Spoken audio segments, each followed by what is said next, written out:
Good morning, good afternoon, and good evening, and welcome to the Logical Christian Podcast. I'm your Logical Christian, Dan Erwin. If you've joined me before, welcome back. If this is your first time here, welcome. At the Logical Christian Podcast, we look at what's going on in the world of current events, politics, science, and whatever the mainstream media feels is important to tell us, but rather than just accepting their spin and swallowing their narrative, we look at it logically, and we look at it as Christians. Links can be found in the show notes if you want to follow along. So with that, let's go be logical Christians. Do you ever look around and think, wow, this world's insane? Yeah, me neither. Can you imagine what that would be like, though? Oh, hate to be those guys.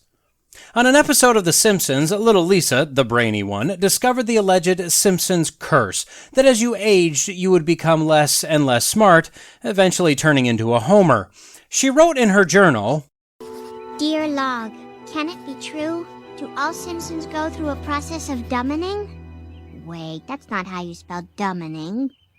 Wait, dumbing isn't even a word. She found out that although the curse is real, it only affects the men. Crisis averted. Unfortunately, it seems that the process of dumbing in this country is widespread. So on today's episode, first we'll lose our minds, then we'll all be rendered unconscious, and finally we'll gently slide on into a dumbocracy. So pull on that straitjacket, prepare to take no responsibility, and practice saying, we're not a democracy, because, go. I'm not a huge blues fan, but there are a few songs that I do like. One of them is entitled Blue on Black by Kenny Wayne Shepherd. The chorus goes, oh, and don't worry, I'm not going to sing it. Blue on black, tears on a river, push on a shove, it don't mean much. Joker on Jack, match on a fire, cold on ice, a dead man's touch. Whisper on a scream, doesn't change a thing, don't bring you back, blue on black. Now this is apparently the best option, the secret playbook, if you will, of the Democrat Party, specifically the head cabbage himself, Joey Baby, and the totally not a Marxist government department, the Consumer Financial Protection Bureau, to crush inflation 1 penny at a time. No, literally, just a penny at a time. So just the other day, October 26th, the Prez and Rohit Chopra, the director of the CFPB, and some woman that never said anything just stood there looking really awkward, came out and gave a 20-ish minute briefing about how they're fighting for the little people, the people that are being hit by the massive inflation in gas prices, the plebes and peons of society, you know, you and me. Well, I say that, but no, not really you and me, because we're thinkers. We're actually awake. This is more of the people of our status, but are easily distracted by Uncle Joe jingling some pocket change that he would prefer you go in and fish out for yourself. So I originally found this on MSN.com with the headline, With Americans Feeling Pinched, Biden Targets Junk Fees. And I also found this on NotTheBee.com with the headline of, Airlines charging more for business class is now racist, according to Biden. Yes, these are referencing the exact same briefing. Now, I finally decided after reading both of these and only getting little snippets here and there, oddly enough, different takes on the same story. I mean, what are the odds? I decided I needed to find this briefing, and I did. And it's a treasure trove. So from Yahoo Finance via YouTube.com, video entitled, President Biden delivers remarks on actions to help families with expenses amid inflation. Another angle. Very good. So a dapper-looking Rohit Chopra took the lead, giving a brief outline of what in the world they're doing in front of the camera this fine day. Apparently, the CPFB is fighting for you. They're doing everything in their power to save money for families in their day-to-day lives. And the way they're doing it? Well, they're demonizing businesses and corporations and banks and web services and providers and everyone and everything else that charges a few dollars here and a few dollars there for these so-called junk fees. Now, before you ask, Chopra defines junk fees for us. Quote, those unavoidable, unnecessary, and surprise charges that inflate costs for families while providing little to no value or service, adding to our monthly bills with no real explanation, and they're impossible for families to budget for. Well, those sound awful. I don't want those. So what are we talking about? What are these fees? Well, turns out these are the fees that you and I pay every single day. You know, overdraft fees, credit card late payment fees, those hidden hotel booking fees, huge termination fees to stop you from changing service providers, surprise depositor fees, bounced check fees, and hidden airline fees, as well as others. Now, Chopra said that there are billions, tens of billions of dollars charged to you and me every single year for these hidden fees. I mean, you were probably checking off your list as I was naming them off, right? Yep, overdraft fees. Oh, yeah, nearly every week. Oh, so many hidden hotel booking fees. I can't pay my credit card on time. That's simply impossible. And all the hidden airline charges, it's so infuriating. Yeah, I'm in the same boat with you. We're there. Look, not only do I understand, but so does the CFPB and Mr. Chopra, the awkward-looking lady, I'm assuming, and Joseph Robinette Biden Jr., El Presidente Extraordinaire. But Chopra was just the warm-up act. Oh, yes, after a few minutes, he announced the headliner, the main show, the center ring, if you will, President Just Watch Me Biden. So Biden first elaborated on what they were doing. The CFPB has sued banks for illegal overdraft fees, and they've sued some payment company for apparently stuffing extra fees into payments that parents are making for just trying to sign up their kids for YMCA camp or have a charity walkathon in the community. He didn't elaborate on these. I think there might be more to the story, but I'm not the president, so who am I to say? You know, these are all, quote, surprise charges that companies sneak into bills because they can. See, as Joe remembers it, and I can say that again if you'd like, as Joe remembers it, at the beginning of his administration, he apparently spoke on how if the average family had just $400 of those extra charges every month, they'd have to sell something and or have to borrow money to pay them. And these junk fees that they're talking about, well, this adds up to way more than $400 a month for a lot of families. I mean, I know for myself, I've probably got tens of thousands of dollars of hidden fees every month that I just have no idea about. I mean, they just pop up. It's crazy.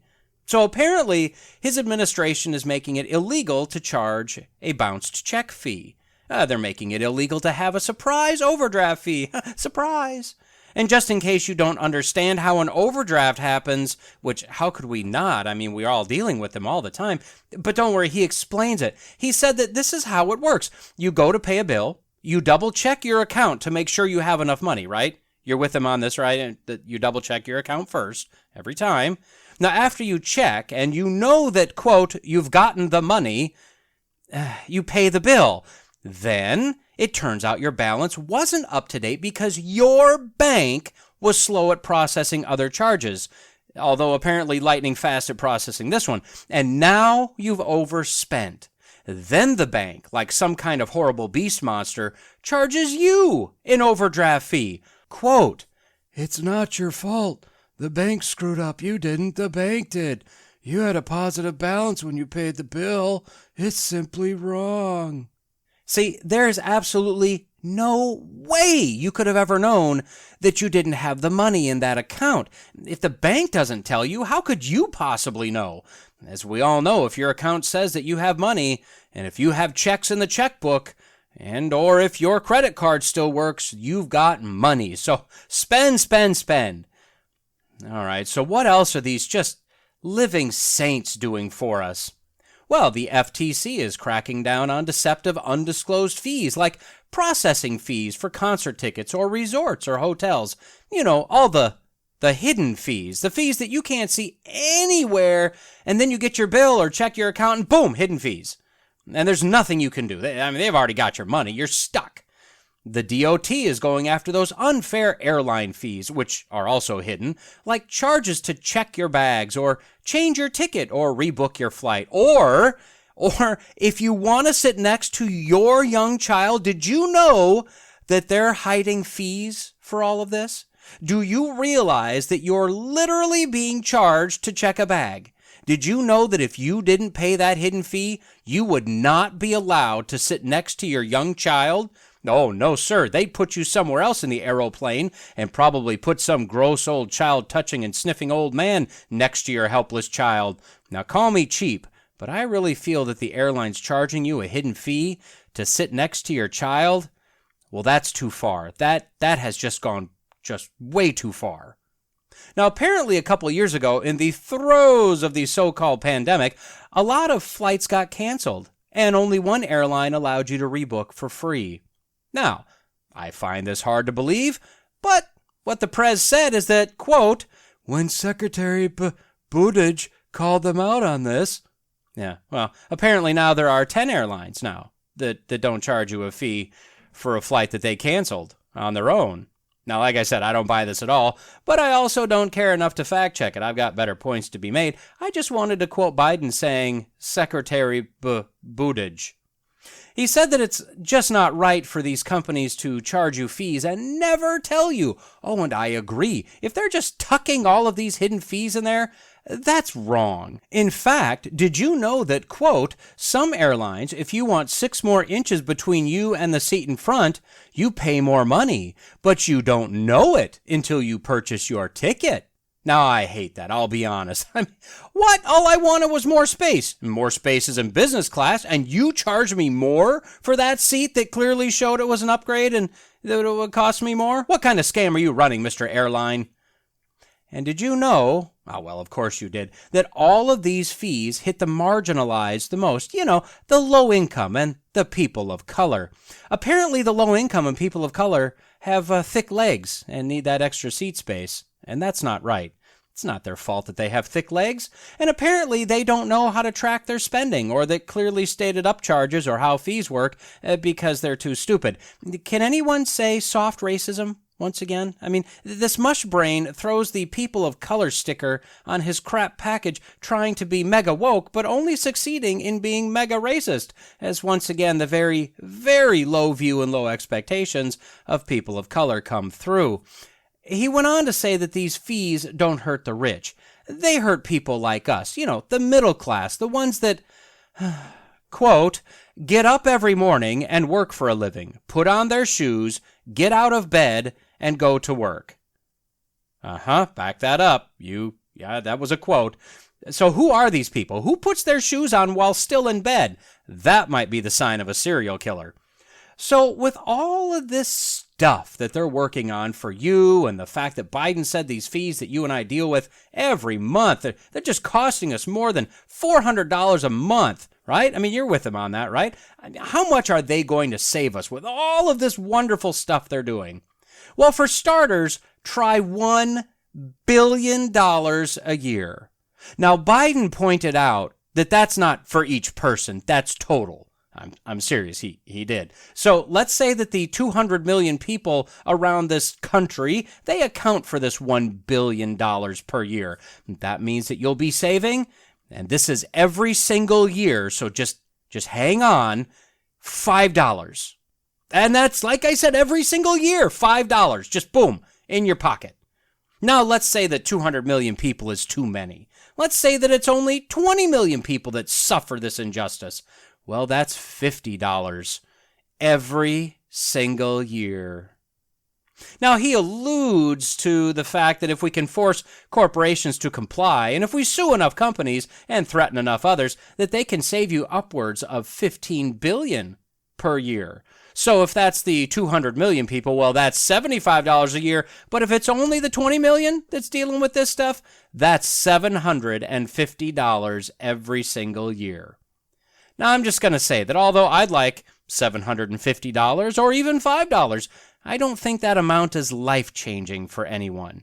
But this is what they do. They throw out big numbers, hoping that most people will never figure out that for them personally, they're doing nothing.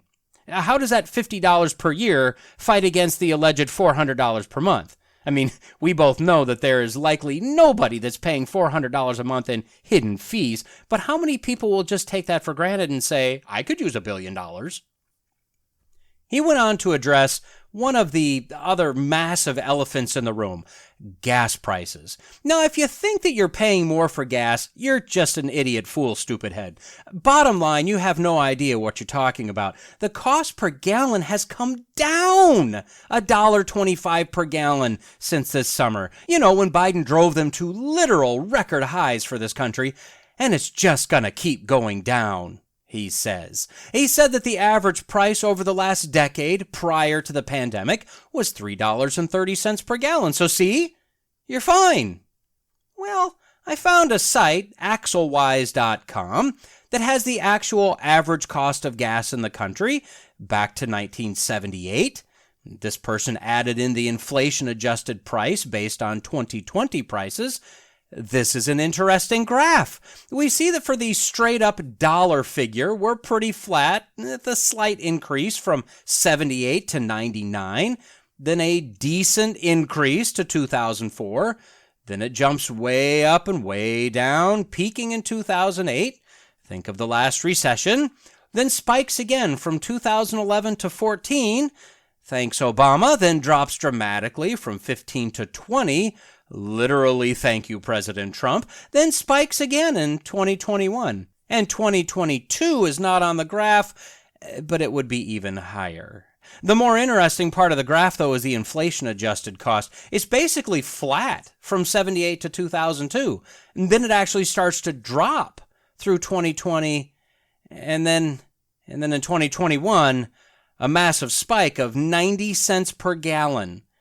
Inflation adjusted. Now, what happened that might lead to that? It's just like those fees. There's no way to know. No way. Don't worry, though. Biden has a plan. And no, don't worry. It's not drilling or opening pipelines or approving leases. No. That's foolish.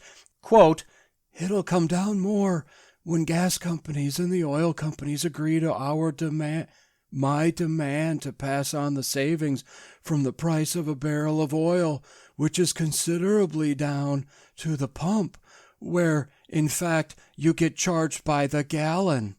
Okay, all right, hold up. Hold the phone. We get charged for every gallon? When did this change? Why is no one telling me these things? So what we see here is that Biden is not making these demands. It's clear as he slipped it out there that our demands, before he tried to correct himself. Well, this team of little Marxists is clueless as to how the world actually works. They're a bunch of Marxists that believe in socialism or communism, no idea how the world works. So, just tell the industry what they're supposed to do. And those private companies better comply, or else. And although it has nothing to do with this review, he did mention it in the video, and I thought you might want to know his upcoming plans. I just really wanted to tell you this. He's heading up to Syracuse to the Micron plant, who's investing apparently $100 billion in a chip plant. And you may ask, oh, well, that sounds nice. When is he going? Well, quote, "I think I go the day after tomorrow or the day after tomorrow." Yeah, I thought you might want to know that. It has nothing to do with this review, but I had to put that in there. All right, so what do we make of this? This is nothing but gaslighting, or more simply put, lying. This is manipulating numbers and words to give you the appearance that something is true that isn't true. So, one, is anyone paying $400 a month on all of these hidden fees? I doubt it. Number two, and maybe this should be first, before the $400 fee thing, are these fees really hidden? I mean, I've booked enough hotels. I know there are fees. Doesn't mean I like them. I just know they're there. I don't know why, but I know there are little FTC fees and cell phone bills, and I know there's a cost to break a contract. If I didn't want that, I didn't have to sign the contract. And every provider I can remember using was upfront about their break contract fees.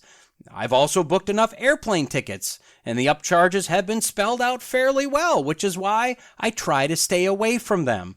I mean, am I wrong about this? Am I the only one? How about looking at all the fees that Biden mentions? Are you being crippled by them on a monthly basis?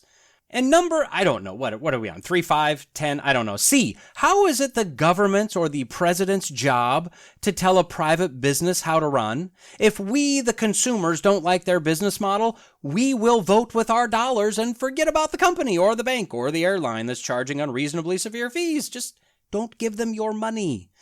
Next, according to the New York Post of October 20th, Biden's inflation is costing Americans an extra $445 per month. This isn't fees, this is gas and groceries and clothing and energy. These are the necessities. And finally, according to the Deseret News, as of October 10th, 3 in 5 consumers are living check to check. Well, will Biden suing these companies, threatening oil companies, making bank fees illegal actually do anything? As for these other fees, the airlines, the booking, the upgrades, he didn't say they were going to make those illegal. He's just demanding that they're not hidden. Okay, thanks literally every company and business out there. Done and done. I'll just make a guess that the truly hidden fees account for less than, 5% of all the so-called junk fees? I'm probably being generous there. So will this administration put $450 back in the pockets of every American every month? Will this battle they're undertaking in your name cure the 60% that are living check to check every month? I think not. Should we mention that the funding for the CFPB was ruled just a week ago by the Fifth Circuit Court of Appeals unconstitutional? Yeah, this thing was set up after the 2008 crash to allegedly protect the consumer. But because of the way it's funded directly by the Federal Reserve, it's shielded from oversight. So it's a little Gestapo that can smack down private business as it will. This actually calls into question if they have any power, and it calls into question anything they've done up to this point. This is Biden's little enforcement wing. Yeah, unconstitutional. Surprise. What we see here is a disconnection from reality, a delusional worldview based on a quest for power and control. We've long said that liberalism is a mental disorder. Now, I believe this, I really do, but it may be too simplistic. I think that what we're seeing is the burning out of the minds of man from demonic possession, or at the very least, demonic deception and delusion. Paul, in his second letter to the church at Thessalonica, was speaking of the end times, but also of the times leading to the end, which we are currently in. In the second chapter, he starts by saying that we should not be, quote, quickly shaken in mind or alarmed, either by a spirit or a spoken word or a letter, that the day of the Lord has come. This is just deception. A great rebellion must occur first. He describes the man of lawlessness that will be released, one that will oppose every god, the real God and all others man has created, and will proclaim himself to be God. For now, though, he's restrained, but the mystery of lawlessness is already at work. Now, Paul goes on to say that the activity of the lawless one is by the activity of Satan, with power and false signs and wonders, and with wicked deception for the unsaved, quote, because they refuse to love the truth, and so be saved. Therefore God sends them a strong delusion, so that they may believe what is false, in order that all may be condemned who did not believe the truth, but had pleasure in unrighteousness. The naked, possessed man in the tombs was insane, ranting and raving. He was possessed by legion, a demonic horde. King Saul had demonic spirits attacking him, and he would fly into an insane rage. The Pharisees accused Jesus of being insane because he was possessed by a demon. Now, he wasn't. They were quickly shut down on that line of reasoning, but curious that they didn't say that he had a mental deficiency of some sort, or that he was just mad. No, insane because of possession. They didn't just make that up. When read chronologically, the Quran shows the writings of Muhammad getting more and more frenetic and psychotic, like he was going insane. From the Christian viewpoint, there is little question from the descriptions given that Muhammad was possessed by a very powerful demon, if not Satan himself. Now, I'm not saying that all Democrats are possessed. I'm not saying it either. But I think that the delusion they're living under, the demonic realm of deception and their rebellion against God and refusal to believe even that which is clearly, observably true, is burning out their minds. If you look at the pace of delusion, if you look at the level of psychosis over time, there can't be any question that it's increased at a pace never before seen in this country.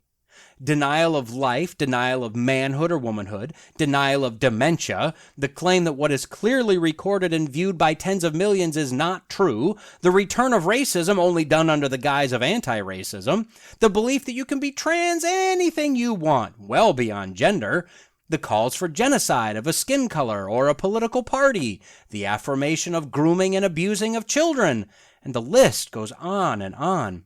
At any other time in our history, the majority of those in the Democratic Party would have been committed for insanity. There is absolutely no doubt of that. But today, they're lifted up as heroes. They're elected to the highest offices. They're revered for their ability to speak to the masses. Quote, "For we do not wrestle against flesh and blood, but against the rulers, against the authorities, against the cosmic powers over this present darkness, against the spiritual forces of evil in the heavenly places." Now, for those that are saved, even in all of this, we can take comfort. At the end of Thessalonians 2, Paul says that they, and by extension we, are, quote, "beloved by the Lord because God chose you as the firstfruits to be saved through sanctification by the Spirit and belief in the truth. To this he called you through our gospel, so that you may obtain the glory of our Lord Jesus Christ. So then, brothers, stand firm and hold to the traditions that you were taught by us, either by our spoken word or by our letter." And then Paul speaks a word of comfort for those of us that are worried about what we're seeing around us. Quote, "Now may our Lord Jesus Christ himself and God our Father, who loved us and gave us eternal comfort and good hope through grace, comfort your hearts and establish them in every good work and word." And that's the key. Rely on God. Fall back on the hope of your salvation. Continue to do everything you do as if done for God. Continue in your sanctification. Continue in your mission. And love God and love others. You have no idea how scared I was. I seriously thought that we were all going to have to grab our protractors, our slide rules, calculators. Personally, I'm grabbing a compass for the pointy end, and then choose a side and have the biggest nerd throwdown in the history of nerd throwdowns. And oh my, what a sordid history that is. Now, a lot of times I'll simply scan the latest news feeds, and if I'm on my phone, I might come across a headline that sounds interesting. I'll take a quick screenshot, then I'll just continue on with my day. Later, I'll look up those headlines and read at least some of the story to see if there's something podcastable. As you undoubtedly can tell, more often than not, I choose poorly. It's neither here nor there. I'm here, you're here, and as Obi-Wan said, who is more foolish, the fool or the fool who follows him? Again, off track. So I found one headline, and when I went to look it back up, there were two very similar headlines, but two different research teams that did them in two different colleges with reporting dates only 2 months apart, and they were both on the same website. Now, luckily, thankfully for all of our safety, these are really more complementary than they are contradictory, so we're going to hit both of them here. Found on scitechdaily.com from August 2022, headline numero uno, physicist claims to have solved the mystery of consciousness. And from October 2022, headline deux, scientists have developed a new explanation for consciousness. I mean, can't you just feel the tension? So although I found the second one first, making it the first rather than the second, let's start with the first one first, which was the second one I found, despite the fact that it was first. How many times a day do you stop and think, I'm conscious, but why? Or what is that? Or am I actually conscious? Go ahead, take off your shoes so you can get an accurate count. I'll wait.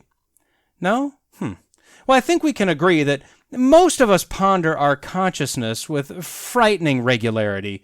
Thankfully, and here we go, Nur Lahav from Bar Ilan University in Israel and Zachariah A. Nema from the University of Memphis have, as the title implies, solved the mystery. Quote, according to the theory, all that's needed to solve the hard problem of consciousness is to change our assumptions about it. When we realize that consciousness is a physical, relativistic phenomenon, the mystery of consciousness naturally dissolves. Oh, now, if we don't know, we can just change the nature of the problem until we can solve it. You have no idea how much that little trick would have helped me in calculus and thermo, fluids, also physics, thermo 2, calc 2, heat transfer, dynamical systems, pretty much all of the classes that I was required to take in order to get my degree. So to start, what is consciousness? Well, to look at it from a psychological standpoint, viewpoint. It could be encompassed by the word awareness. Expanding on that single word, it would be our thoughts, feelings, senses, perceptions. It's an awareness of who you are. It can also refer to our memories, our choices, actions and reactions, and our experiences. Unfortunately, researchers that need to justify their existence in various colleges and need that sweet research grant money to roll in have apparently been pondering what consciousness is for millennia. Dr. Lahav stated that it's a very odd thing because they can't seem to find a physical driver behind it. In other words, they can't isolate specific electrical brain impulses that account for our consciousness. She said, quote, "Think about it this way. When I feel happiness, my brain will create a distinctive pattern of complex neural activity. This neural pattern will perfectly correlate with my conscious feeling of happiness, but it is not my actual feeling. It is just a neural pattern that represents my happiness." So, although through analysis they can see the effect of this happiness, they don't know what actually causes the happiness or any other aspect of consciousness. Now, hang on to this fact for a bit. We'll come back to it in just a moment. But our two docs have recently developed a new theory that does drive consciousness to only being physical. Quote, "According to the researchers, when we change our assumption about consciousness and assume that it is a relativistic phenomenon, the mystery of consciousness naturally dissolves." Now, I know that's what you were thinking. As soon as I said we assume it's relativistic, I guarantee you were saying to yourself, oh, well, that would just dissolve the mystery altogether naturally. So I apologize for talking down to you. So the beauty of their theory that consciousness is relativistic is that they can then simply build a mathematical model to understand consciousness, which makes the concept of consciousness simple-ish. So what do they mean by relativity? Well, they give an example of a man on a moving train passing by a woman standing on a platform. Now, how fast is the man going? Well, from his perspective, inside the train, he's not moving at all inside the train. From the woman's viewpoint, the man is traveling at the speed of the train in the positive direction, and she's not moving. From the man's standpoint, the woman is moving at the speed of the train in the negative direction. That's the concept of relative velocity. The speed of an object is relative to the observer. Now, being a math guy, although mathematically that's true, realistically or maybe ultimately, it's kind of silly, to be honest. But this is the concept these researchers use for consciousness. If the man was measuring the woman's brain activity, she may feel happiness, but he would only see the neural activity. If she was measuring his brain activity at the same time, he may feel, wonder, but all she would see is also neural activity. So see, consciousness is just relative to the object and the observer. Further, the one feeling their feelings are observing and measuring their feelings with a completely different set of tools internal to only them, tools each of us can use only on ourselves. See? Math. What? You're not seeing the math? Yeah, me either. But then the article says, quote, "Using the mathematical tools that describe relativistic phenomena in physics, the theory shows that if the dynamics of Bob's neural activity could be changed to be like the dynamics of Alice's neural activity, then both will be in the same cognitive frame of reference and would have the exact same conscious experience as the other." Still not seeing it? Yeah, it's not there. That's why. It's just not there. I know they developed a model, but all this just said is that if we could force Bob's brain to fire like Alice's brain, they'd have the same experience. I'd have to say this is a very simplistic view of consciousness, and I can tell you that it's logically impossible for this to be true. But why are they pursuing this? That's a bigger question. What do they hope to gain? Quote, "The implications of such a theory are huge. It can be applied to determine which animal was the first animal in the evolutionary process to have consciousness, which patients with consciousness disorders are conscious, when a fetus or baby begins to be conscious, and which AI systems already today have a low degree, if any, of consciousness." See, this theory is necessary. They need living creatures like animals and humans to be able to be reduced to a simple mathematical model and electrical impulse. As the article said, this, they believe, will help bolster the stupid myth of evolution. It's more my words than theirs.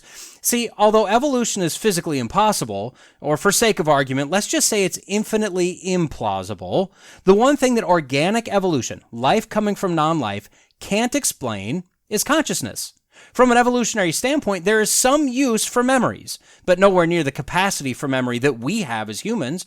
There is almost no use for any emotions at all. Feelings are mostly useless. Bottom line, whatever it is that makes us us, makes us individuals. It serves little to no evolutionary purpose, however.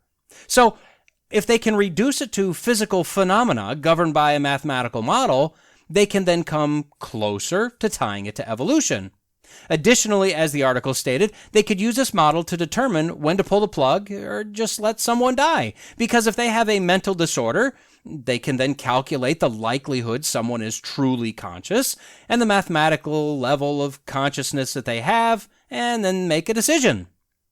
We can also justify abortion. In fact, we can justify post-birth abortion. And trust me, that's in the works, generally up to the point that a child knows that when they go to sleep, there will be a tomorrow when they'll wake up. That's the general theory behind post-birth abortion. Well, if a child pre- or post-birth doesn't reach a certain level of mathematical consciousness, then they're not fully evolved or they're not fully human, so disposing of him or her would be inconsequential. And AI.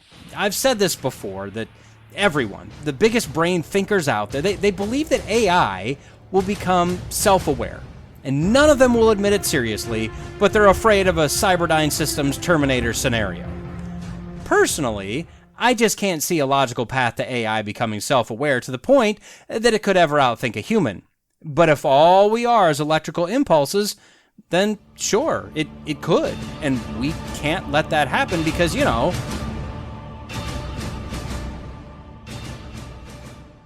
Now moving into the second article, scientists have developed a new explanation for consciousness.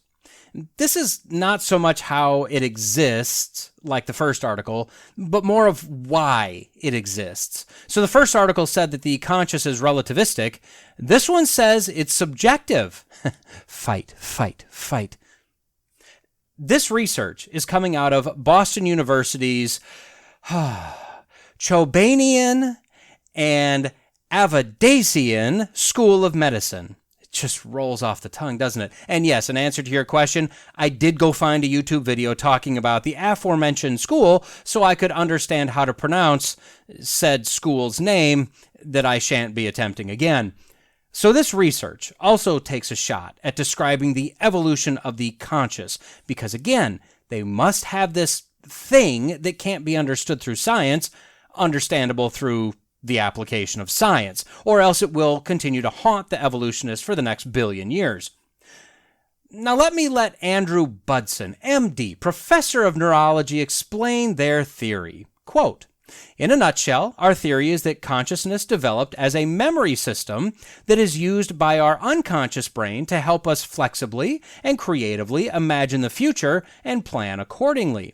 What is completely new about this theory is that it suggests we don't perceive the world, make decisions, or perform actions directly. Instead, we do all these things unconsciously and then, about a half a second later, consciously remember doing them." Okay, let me summarize that for you.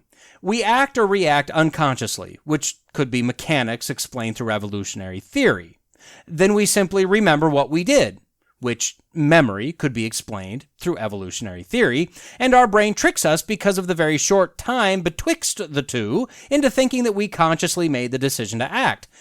Now, from an evolutionary standpoint, I'm not sure why that would develop. There's really no use to that, but okay. Now, what they do in the short article, I gotta say, is very clever. They bring out examples like playing music or playing sports, things that take split-second reflexes, and say that because we don't observe, consciously evaluate, determine an action, and then execute that action, and see? The article states, based on this mind-blowing observation, quote, "This theory, according to the researchers, is important because it clarifies how all of our choices and actions, which we mistakenly believe were made consciously, are actually made unconsciously. And then they try to tie this theory into some sort of practical use. They say, quote, therefore, since our conscious mind is not in charge of our actions, we may tell ourselves that we are just going to have one scoop of ice cream, and then the next thing we know, the container is empty. Budson says, quote, even our thoughts are not generally under our conscious control. This lack of control is why we may have difficulty stopping a stream of thoughts running through our head as we're trying to go to sleep, and also why mindfulness is hard. Based on this theory, they say that disorders like Alzheimer's, dementia, delirium, migraine, schizophrenia, dissociative identity disorder, autism, and more are just problems with the conscious side of things, the memory side. Now, they don't offer any practical use of this theory in combating these disorders, at least not in the article, just what they consider them to be. But they do say that based on this theory, they can possibly develop systems in education that can target the conscious and unconscious, which would then help people to stop overeating or improve memory. And then the final line in this article with what I think is the largest implication, quote, and even provide insight into philosophical issues around free will and moral responsibility. Okay, wait, what? See, if you think about it, if all we do is act, then remember, why is intending to eat one scoop of ice cream by eating the entire container any different than intending to take that nice lady on a date and then raping her? Or intending to talk out a point of disagreement with a friend, and then murdering him. If what we do is act and remember, rather than consciously choose, there is literally no difference. Now, they do address this in the actual paper. They state that, quote, just because our decisions and actions are ultimately made unconsciously does not mean that we do not have free will. Okay, how? If we're a slave to our unconscious reactions, then how is our will, our conscious, free? Then in that same section, they flat out contradict their own theory. Quote, our conscious mind can cajole our unconscious self into making the best decisions in particular instances and can change the tendencies of our unconscious self over time. Okay, so our conscious mind does affect or control our unconscious, but only sort of, and not really, but yes, it definitely does, kind of. Then they walk it back even farther. Quote, if major life decisions are made slowly, over minutes, hours, days, or longer, these important decisions will almost certainly have input from both our conscious mind and our unconscious brain processes. So, their theory, if I could boil it down for you here, taking their caveats into consideration, for things that require fast reaction time, our training, our practice, our or subconscious takes over and makes snap, split-second reactions. Yes, absolutely, I agree with that. The things we do consciously, like practice or learn or evaluate, how about making mistakes, things like that, that will change or tweak our split-second reactions when those type of reactions are needed. Absolutely, totally agree. And when we make a decision that's not a split-second, rapid reaction type of decision, our conscious comes into play. Yeah, absolutely agree. Now, as for eating the entire carton of ice cream without realizing it, I mean, first, it's delicious, who can blame me? Second, I don't think I'd classify mindless actions in the same manner as they're defining unconscious actions. It seems like semantics here, but I think the definition is important. So, what they're saying is that our minds work the way they work, to which I'd agree. From my viewpoint, all they've done is attempt to make this a mechanistic operation to help fit the concept of consciousness into the theory of evolution. And in doing so, they've opened up a defense for any depraved actions a person may commit as simply being an unconscious reaction based on evolutionary theory. And once again, from an evolutionary theory, I definitely agree. Now, I've said for a while now, and it always makes people squirm, especially when I say this like in some class in church, which is part of the fun, that from an evolutionary standpoint, my only goals in life should be eating, killing all the males that I consider to be a threat to my genetic line, and impregnating every female I can club and drag back to the cave in order to propagate my genetic line. But oddly enough, neither of these articles give adequate theories as to why the conscious exists, why it does what it does, and why we are the way we are. I know, shocking, right? If only there were some way to know why we have a conscience, why we have emotions, why we have feelings, why we think and feel and act and react. If only there were, a book, a manual, just something with some nice maps and little colored ribbon bookmarker things. See, the problem that these researchers have is that they're trying to develop theories to explain everything from a purely naturalistic viewpoint.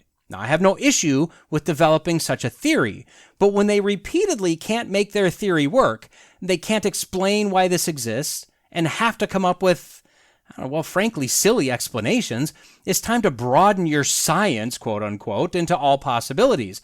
The reality is that we're made in the image of God.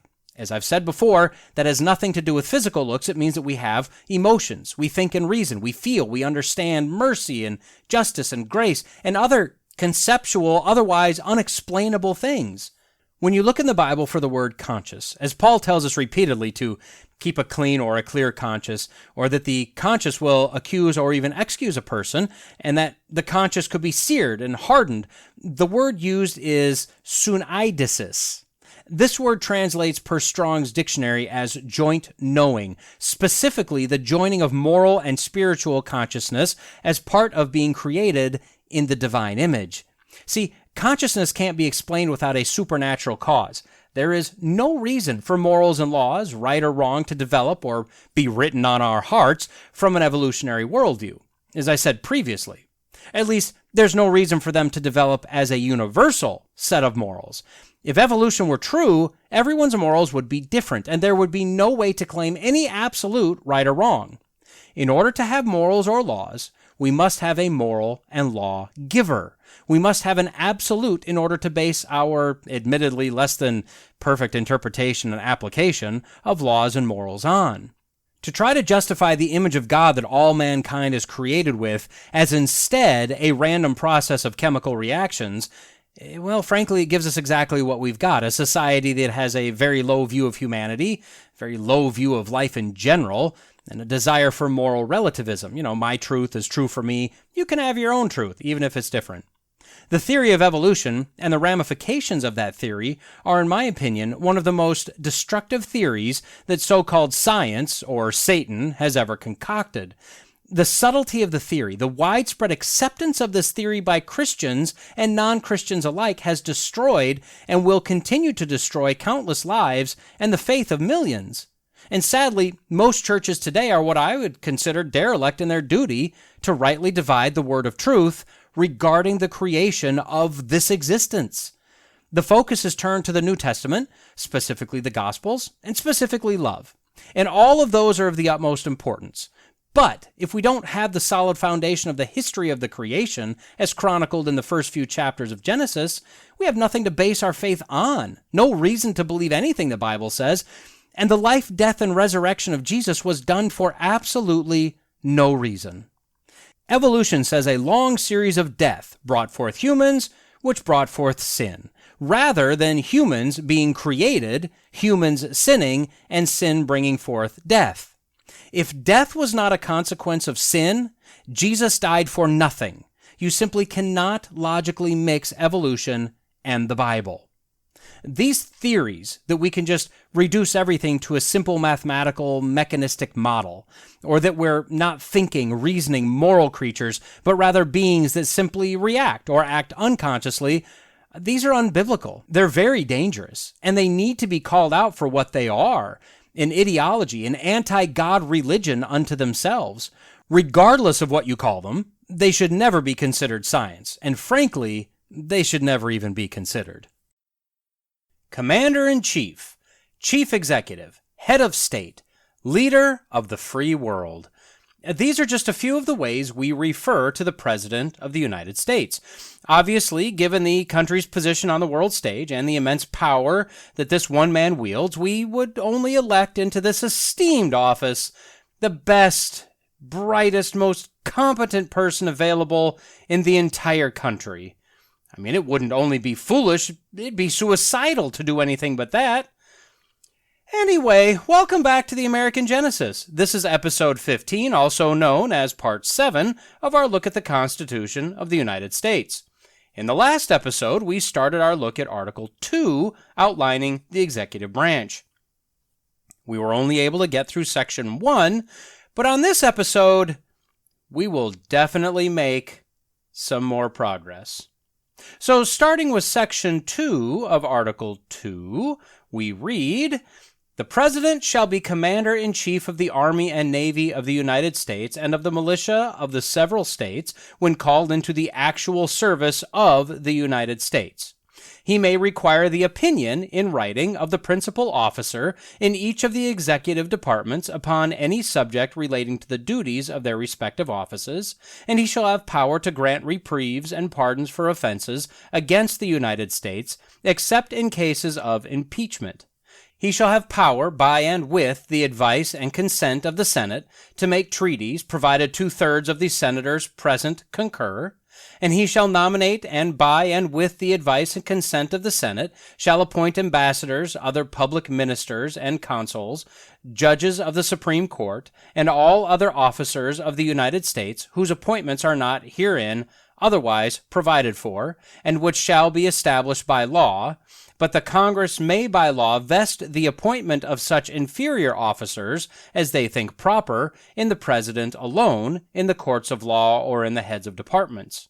The President shall have power to fill up vacancies that may happen during the recess of the Senate by granting commissions which shall expire at the end of their next session." Okay, so the President is the top military commander of the armed forces. So I got thinking, what about the Air Force? Where did they get officially placed under the command of the President? And from a documentation standpoint, they never did. It's taken for granted that stating the Army and Navy just kind of covers and assumes all branches of the armed forces. Now, I actually stumbled across a memorandum written by Harold Bainton, the acting assistant to the Attorney General, dated August 26th, 1947, that answers this exact question.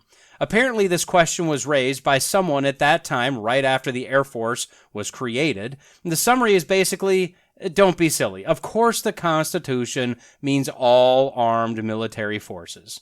Okay, I mean, I guess, whatever. So, did you know that there are 8 uniformed services of the United States? No, I didn't either. So as part of the Department of Defense, you have the Army, which is its own branch, the Department of the Army. You have the Navy and Marines, who both serve under the Department of the Navy. And you have the Air Force and the newly minted Space Force, both serving under the Department of the Air Force. Then under the Department of Homeland Security, you have the Coast Guard. I didn't realize they were designated Homeland Security. Now, apparently from its inception in 1790 all the way to 1967, the Coast Guard was under the Department of the Treasury. Then from 1967 to 2002, it was under the Department of Transportation. And since 2002, Homeland Security. However, during times of war, it may be transferred by the President or the Congress to the Department of the Navy. Then we have the Department of Health and Human Services, who oversees the Public Health Service Commissioned Corps, which I don't think I've ever actually heard of that name, but that's headed by the Surgeon General of the United States, who at this point is that little weasel, Vivek Murthy. You would have seen him come out and badger you in various ads and on various media outlets about getting injected by their COVID blood clotting agent. Finally, we have under the Department of Commerce, the National Oceanic and Atmospheric Administration Commissioned Officer Corps, or NOAA Corps for short.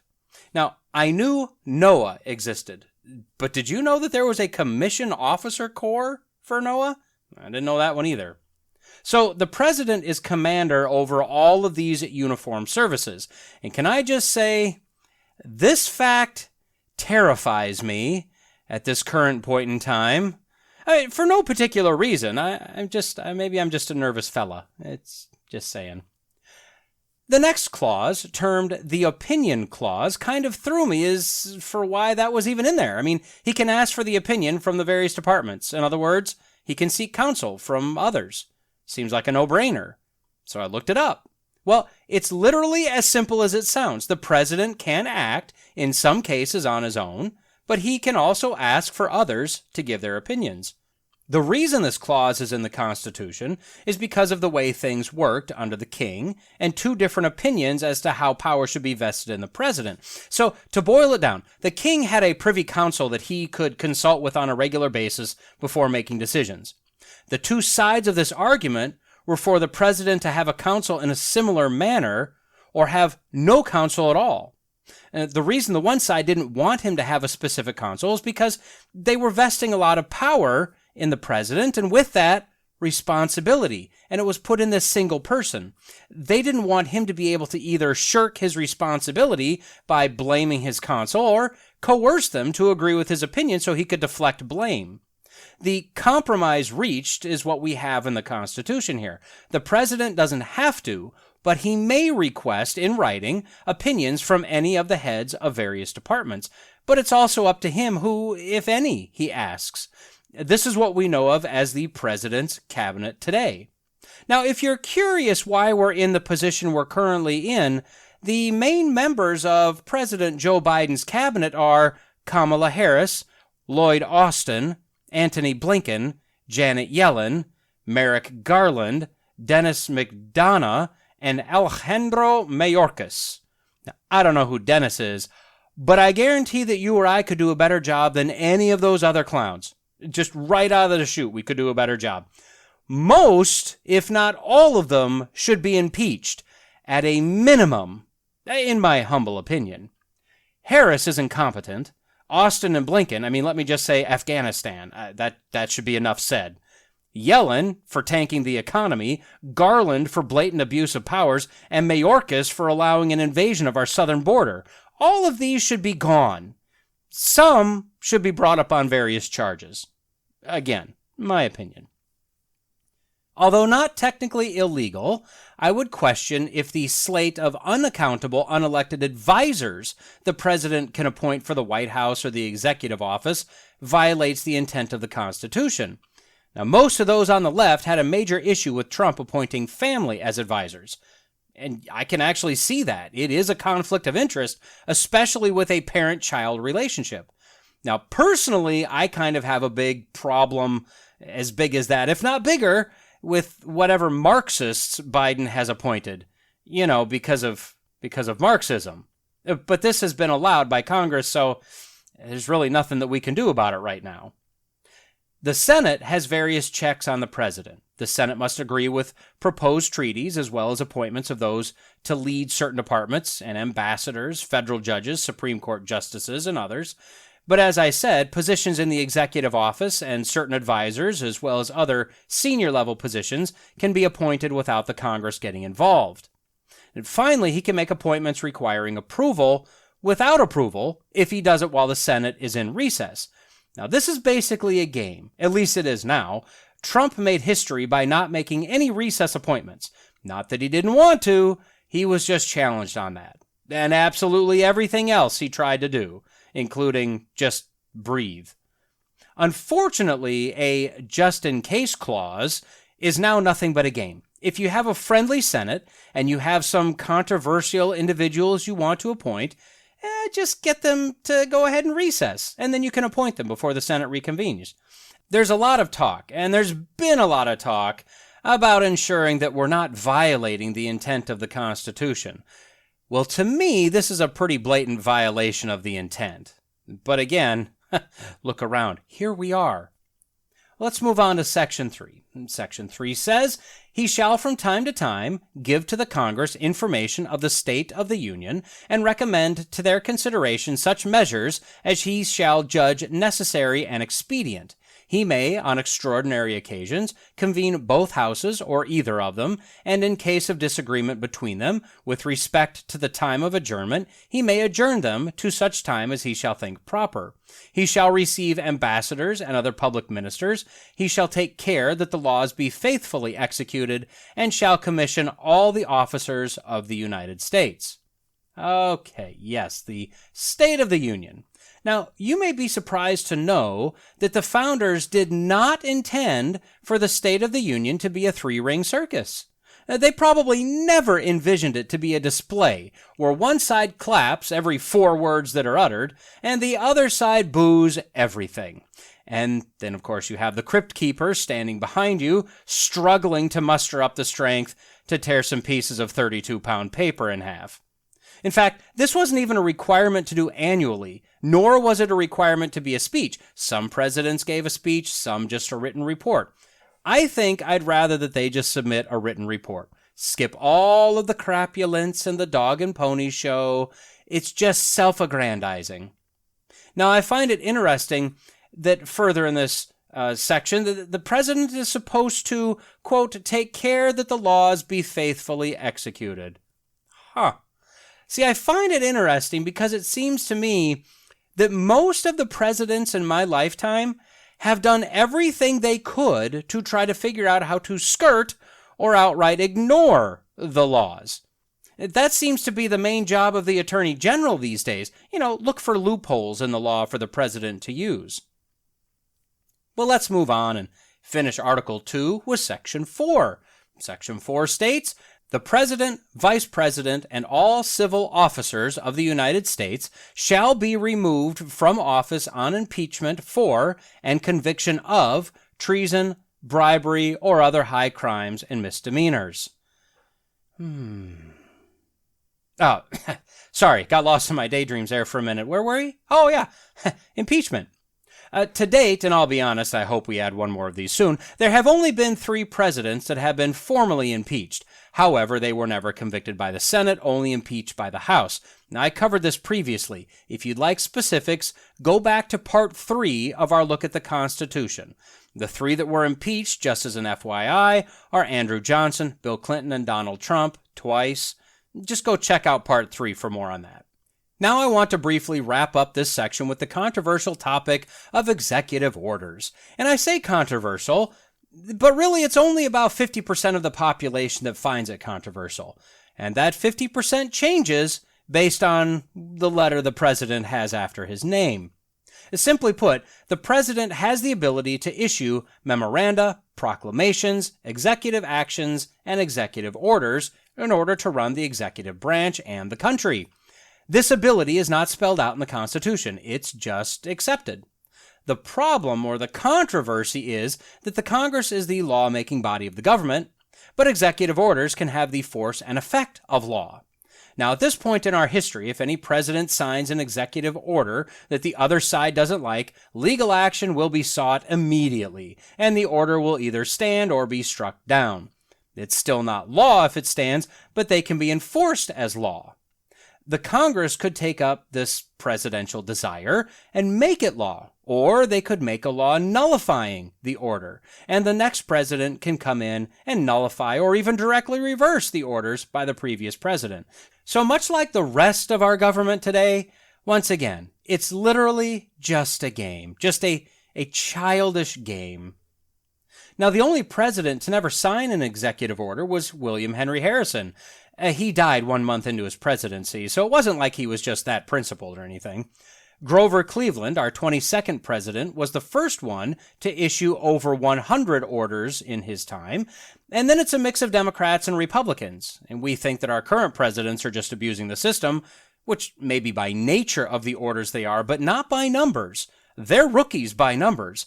See, Reagan signed 381, H.W. Bush signed 166, Clinton 364, W signed 291, Obama 276, Trump at 220, and so far Biden is at 99, although he probably has no idea. But who really abused this system? Well, the biggest offender is FDR, with 3,728 orders. Next is Woodrow Wilson with 1,803. Now, the interesting thing is that these were 2 of the worst presidents this country has ever seen. They were both hardcore socialists, heavy government control, and they, along with Teddy Roosevelt, set up social, national, and global systems that are still kicking us in the butt today. And then next, we have 3 Republicans. Coolidge had 1,203. Teddy, see what I mean? He's at 1,081, and Hoover was at 968. So as a whole, the problems we see with the systems that were set up back then, the problems we see today, is exactly what Benjamin Franklin said when asked by a citizen after the Constitutional Convention emerged. Quote, "Well, Dr. Franklin, what have you given us?" He replied, quote, "You have a republic, madam, if you can keep it." And here we are. Because of sin, because of arrogance, the quest for power, we have taken a republic and pushed it heavily toward a democracy, with vestiges of progressivism and social engineering. If you're curious what those terms mean, check out episode 74 of this podcast, our look at the Democrat Party platform, part 7. The executive was set up with a large amount of power, but for those with a thirst for power, it'll never be enough. Additionally, Washington warned us in his farewell address that we should avoid political parties and the division those bring, because they cause divisions in the nation, which elevates loyalty to party over loyalty to the nation. And once that loyalty reassociates, it leads to arguing, fighting, and disparaging of the other party using any method available, including outright lies. And so, of course, after he said that, we instantly split into parties, and to be honest, nobody is happy with either party. We just keep voting for our letter because they're the lesser of two evils. Well, that's not how it's supposed to be. And now we've been infiltrated with nefarious actors, with people that not only can't keep the republic, but don't want to keep the republic. So at any rate, we've reached the end of what the executive branch should be, what the founders envisioned for our top executive. In the next episode of the American Genesis, we'll start looking at Article 3 regarding the third branch of our government, the judicial branch. So until then, keep in mind, it's voting season again. How about we vote for those that are most likely to want to keep the republic, shall we? And with that, we've reached the end of this episode of the Logical Christian Podcast. If you've made it this far, the odds are you liked what you heard. I'd greatly appreciate a like, a comment, and a review if you're so inclined. As you likely already know, it all helps with the algorithms.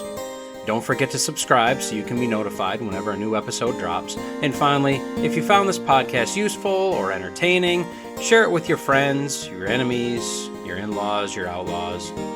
If you want to reach me, you can do so at lcpodcast@outlook.com, or increasingly, I'll be using @lcpodcast on Getter.